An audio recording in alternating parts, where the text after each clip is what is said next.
have so far. I mean, I did pay her, so I don't know how much I really, you know, how I don't know how much. I had to take some of it with a pinch of salt, right? I love your voice and how funny Nifit is. Nifit is the main character. The light-hearted elements are great, and I love the quirky world-building elements you've included. And I personally love survival stories in a locked environment, especially space. So this is my kind of story. Overall, I think this project could be really strong with some more work. However, I don't think this is query ready yet. This is largely because you have an amazing backstory and an interesting character with huge potential based on that past, but you don't use either of these things in the story you have written. Instead, you predominantly focus on only one event, and I think you need to lengthen and complicate the plot for this to do well in traditional publishing. And that is all correct. That is all correct. I originally wrote this as I wanted it to be like a novella length, but it just kept going.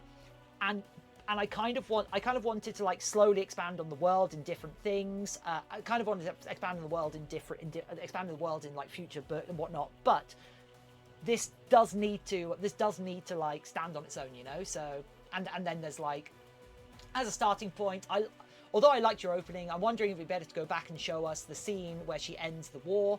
And like, no, I kind of want to keep that overall mystery, but we'll. But yeah, and then the end of after all the feedback. So overall, I enjoyed Nifit's voice and your style of writing.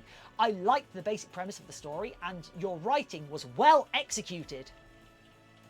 Well executed, but at the moment there are a lot of gaps in terms of scenes and information, and it means we have to accept what is happening, but don't fully understand why they happen or emotionally connect to the characters. As such, I think this is an interesting start with a lot of potential, but I do think you have quite a few more drafts ahead of you. But I think this could be an interesting project. At the end of it all. And I hope this report helps you take your work to the next level. And oh my god, I can't wait. I'm so excited about writing.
Also, like one of the bits of feedback that they've got like they've got sort of conversation and dialogue.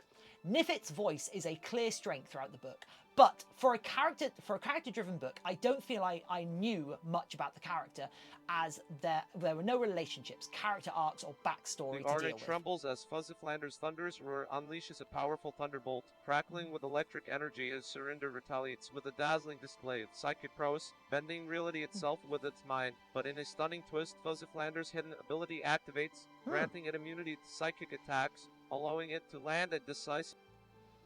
It's got a hidden ability? Where did that come from?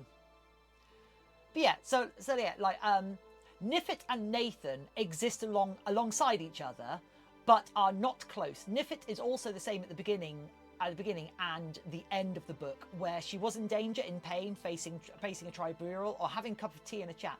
She was consistent. She was also lovely, but I don't always need lovely from her. Instead, I wanted a range of emotions. Like, yeah, no, that makes perfect sense. Like, because she's very, like, the character is very much based on me, but, and I'm aware, like, I'm a, like I'm literally a firefighter with ADHD, and so I'm aware I have a poor comprehension of risk and such, and so like I'm going to react like what I think is a natural way to react to risk and danger and whatnot. It's probably going to be different than other people and such. But I also like how I act around risk is definitely not the same as how I think around risk. So there's definitely some stuff about masking and whatnot. So I think I definitely need to go in here, go through the book and